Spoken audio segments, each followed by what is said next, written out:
So itong pinakamalaki natin last, chopping itong pang ano, pang chop. Try natin.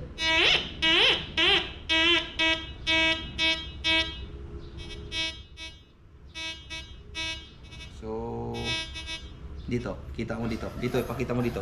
Dito ka sa likod. Yan.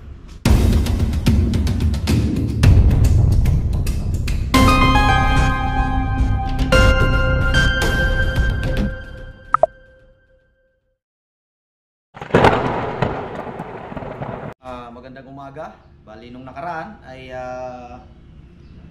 tinest natin yung ating metal detector kung tinest natin ng all metal settings. Ngayon naman mga kabungaw ay titingnan naman natin, itetest naman natin kung gaano kalalim ang pwede niyang ma-detect sa ilalim ng lupa. So meron akong mga yan to. Meron akong mga bakal dito, mga metals tulad ng ito, gold, silver, coins, tapos ito, ayan makikita nyo naman. Bali ngayon titest natin kung gaano siya kalalim ang pwede niyang ma-detect sa ilalim ng lupa. So lagyan natin ng ano, meron ako ditong panukat.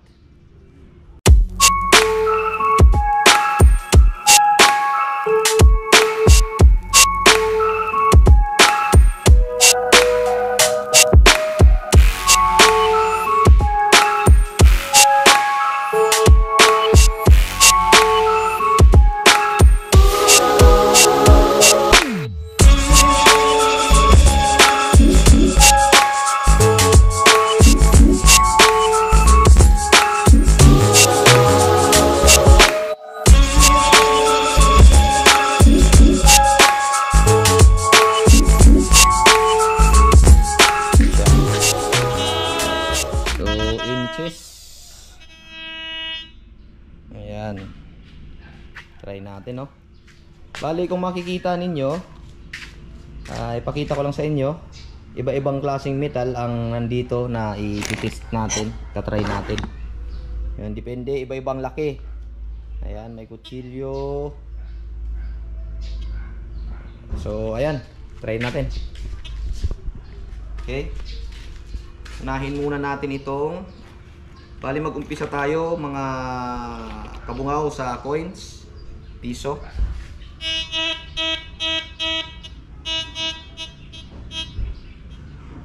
So 7 inches. Yan. Itong 5 piso.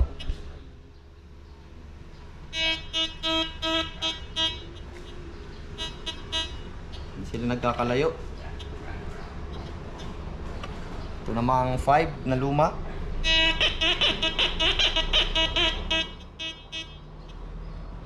Ganun din. So ayan, kung mapapansin ninyo, bali yung coins 7 inches ang kaya niyang matrace.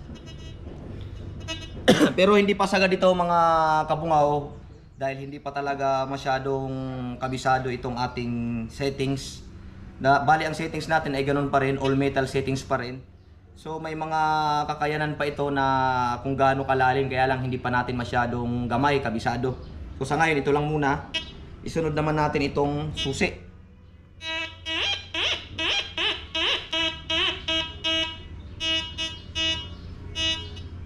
So maabot siya ng 9 inches. Okay. Next is itong nail cutter.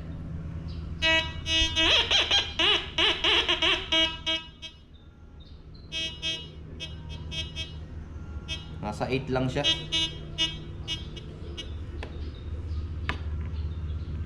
8.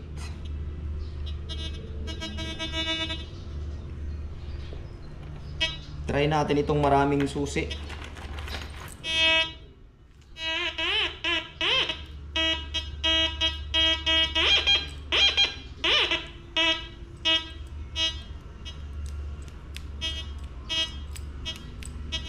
Bali hanggang 8 siya, no?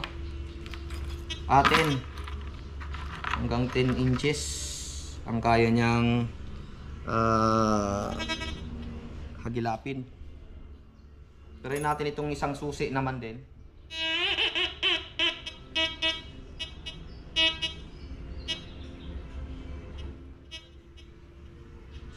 Parang hanggang 8 lang. Try naman natin itong pinakamaliit, ginto. Yung hikaw.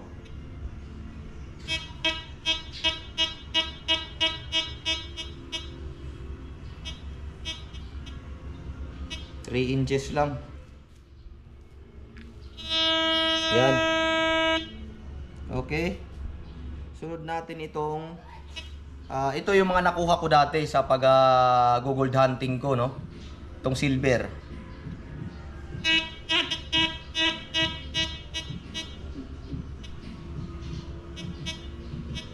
Hanggang 8. 8 lang siya. So ngayon ito namang gunting.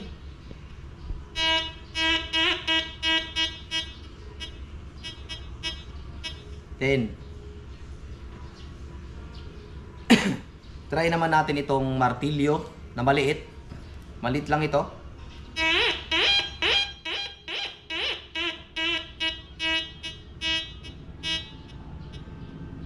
So parang sa 14. Sa 14 inches siya.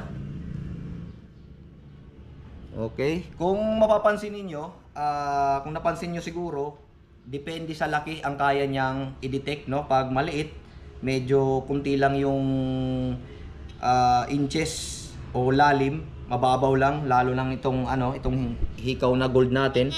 Umabot lang siya ng 3 inches. Yan, mga 3. Pero mahina na yung kanyang Pero may naman ito, mga idol, mayroon naman itong headset pwede natin gamitin para as in marinig talaga natin kahit gaano kaliit na metal o tulad ng mga ginto o kung ano pa mang mga metal na pwede niyang ma-detect. Pero yung pinakamaliit, itong pinakamaliit namin, itong gold na hikaw, bali 3 inches lang ang kanyang kayang ma-detect.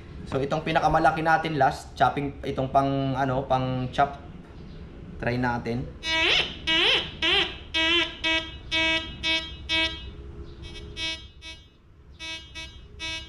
So dito, kita mo dito. Dito, ipakita mo dito. Dito ka sa likod. Yan. Tutok mo. Kung ilang inches lang siya. Bali, lagpas lang ng 14 inches. Kulang-kulang 15 inches. Ayan. So, ayun. Mga idol, kung makikita ninyo, no? Depende sa laki yung pwede niyang madidetect niya sa ilalim ng lupa. So ang pinakamalaki na detect niya itong pinaka chopping board natin, itong pinaka kutsilyo na malapad, no? Yung pang chop, bali umabot siya ng 15 inches ang lalim ng kaya niyang matrace. So napansin ko, depende sa laki ang kaya niyang matrace. Siguro kung mas malaki pa ang nasa ilalim, mas kaya niya pa sigurong laliman. Yun ang ko ngayon, yun ang pagkakaintindi ko dito sa metal detector na ito. Yun ang napansin ko. Pag malaki, medyo malalim-lalim ang kaya niyang mahagip, no? Pero pag pinakamaliit, kunti lang ang lalim ng kanyang mahagip. So ayun, pinakita ko na sa inyo. Bali ito na ang pinaka huling test natin. Na-test na natin yung mga kung anong mga metal ang pwede niyang matrace. Naka all metal settings na tayo ngayon. Kung gaano naman kalalim ang pwede niyang ma-detect. So hanggang dito na lang ang ating video, at sa susunod naman natin na video ay pupunta na tayo sa field na, no? Kung saang lugar tayo pwedeng makahanap ng kung anumang klase ng mga metal. So ayun, doon mag-umpisa ang ating pinaka metal o gold hunting, no? So ayun, maraming salamat po sa inyong walang sawang pagsuporta at pagtambay ng pangsamantala. At sana'y kung nagustuhan nyo itong ating munting video ay hingi lang sana ako ng konting likes. At subscribe nyo na rin para pag mayroon tayong mga bagong video o treasure hunt ay agad-agad kayong ma-notify o agad-agad kayong ang unang makakapanood pag may mga bago tayong video katulad ng ganitong treasure hunting, no? So maraming salamat po at mabuhay po tayong lahat. Ako po si Kabungaw at ito ang Kabungaw TV.